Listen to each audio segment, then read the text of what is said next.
recognize our first guest. He's from films like The Hangover, Old School. Teddy is starring in HBO's hit comedy Veep. Welcome, Matt Walsh, to the show. As we did earlier, just a segment earlier. Thank you. So, all right, what's it like working on this show?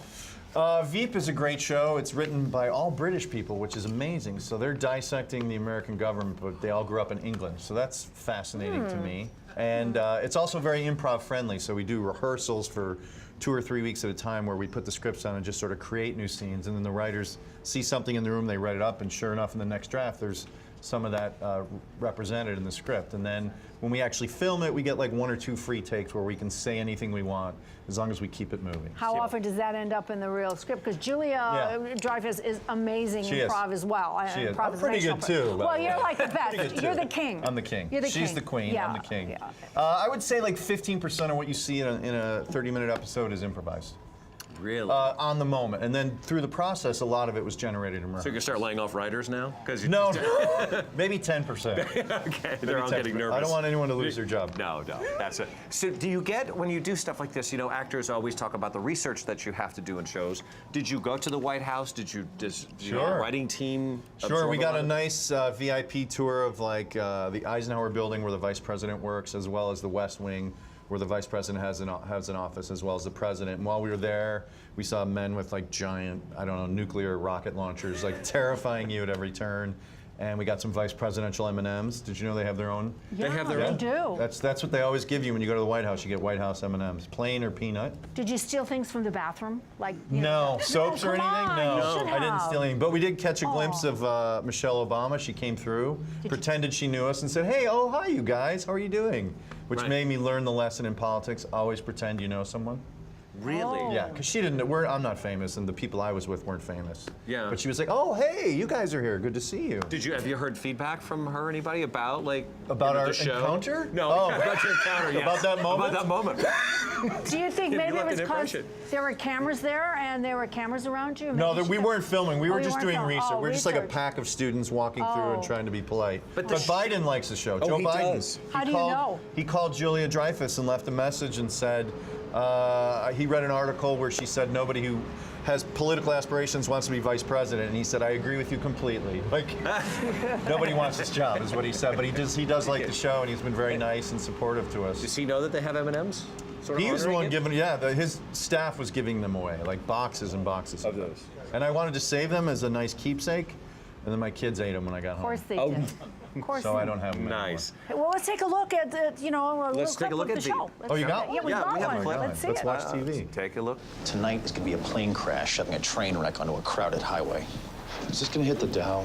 Maybe I should have bought stock. Why, you got money problems? Not money problems, money challenges. Yeah! Is that furlong? Minnesota, Danny Chung just increased his margin. Want to bet how long it takes Chung to mention his war record? No. Come on, $100 says he drops it in the first 5 seconds. And I intend to serve you the way I served the American people overseas when they needed me. Oh, kerchung, kerching. Hey up. I'd watch that show. I'd watch that show. But you're so busy making it, you can't. When I saw you, we were talking about improv, and as you mentioned, and I had studied at Groundlings Improv. It was the best time of my life, I think. It was You were so a Groundling? much.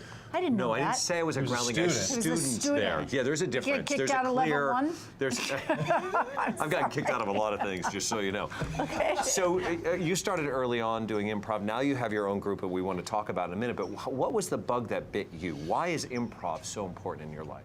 Improv is the skill to like basically what you guys do for a living, which is to like find agreement with strangers, add details to any conversation, and it also trains you to listen. Like to find a comedic scene in anything requires you to put away your own idea and kind of listen to what the other person is saying. So improv doesn't just apply to like sketch performers or comedians like myself. Obviously, it applies to anybody who has to deal with people. So Can you and Mark do it? A little improv? Oh my God, No. we're doing it right now. We're doing it right now. This whole show. It's Well, completely come on. improv. Why? Do a little one with Mark. Would you fry me an egg right now? Of course I would. Go get it. Let's go. I'm going. That was a good improv right there. I'm putting you on the spot. Well, you can't put me on the spot. I just did. Because I host the show. Okay. But here's what All right. the people that I found there are so creative, and the name of your group is called the Upright Citizens Brigade. Yes, sir.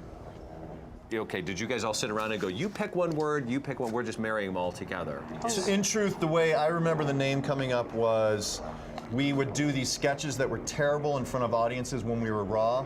And then at the end of it, we would pretend that we were doing something for social justice or to bring awareness to the world. And so we would always come up with these names like, we are citizens for changing everything for the better. And the one that stuck was Upright Citizens Brigade.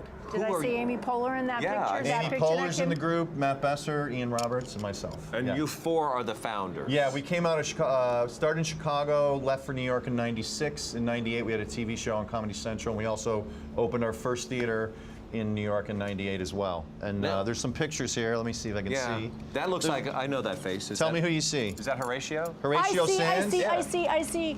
Well, Tina from Fey? Rock. Yeah, Tina Fey. Yeah. These are friends who lived in New York when we moved to the theater to New York, and so they would play with us every Sunday night for free because it's like a pickup basketball game. You just want to play and stay sharp. So people like Adam McKay, Horatio Sands, Tina Fey, Conan O'Brien's done monologues with us. Brian Williams has come in and done monologues. He's funny. He is funny. Very funny. He's legit funny. I agree. Yeah. I agree with you. He's very funny on SNL. Is this, now I had read that this is your school, unlike Groundlings or the others, is accredited. You guys are moving towards sort of a higher educational perspective on the school, That's right? correct. Eventually, when you take a course with UCB, it can apply to your regular school. So if you went to NYU and you took 1 or 2 courses at UCB, those courses would be able to transfer to your New York NYU school, and you can graduate with them. But we're not affiliated with the university yet, but that is the plan. Why would people sign up and do improv? What's the, what's the biggest skill? Yeah, Besides what's the attraction? to develop is a it for drinking anybody? habit? Yeah. No, that's not it. Is there a takeaway for an audience member who's going, I'd like to try Who's that, never but I'm taken not an improv? actor, you know? I think it's a real solid life skill. I think you meet really funny people and you make good friendships, which is always a good reason to get involved in anything. But I think it ultimately teaches you that you are required to improvise most moments of your life. And so what it does is it teaches you to focus on the most interesting thing that's happening, to learn what that is, because you have to have a good point of view, and then to listen and to be able to collaborate. It's not about your idea. Like stand-up is all about your idea. Improv is about building essentially like a brick wall, brick by brick, with your scene partner. And I think that's valuable, and it translates to pretty much any job you could end up doing. You become a better actor as well. You become a better. I'm a great. I started as a great actor, and I made an excellent actor. Jumped up. I see Oscars in your future. Thank you. I do. Yeah. Thank you very much. And what are the other names of your children then? Oscar and No, those aren't my kids' names. I have Jude, Emmett, and Celia.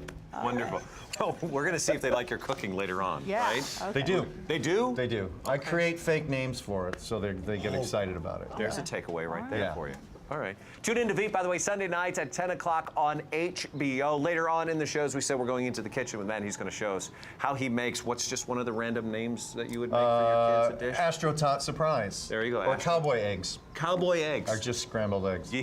No, don't give it away. Don't get a tease. Cowboy eggs. It's all coming up. Also coming up, Lisa Guerrero is going to be right here. We're talking sports and her passion for investigative journalism.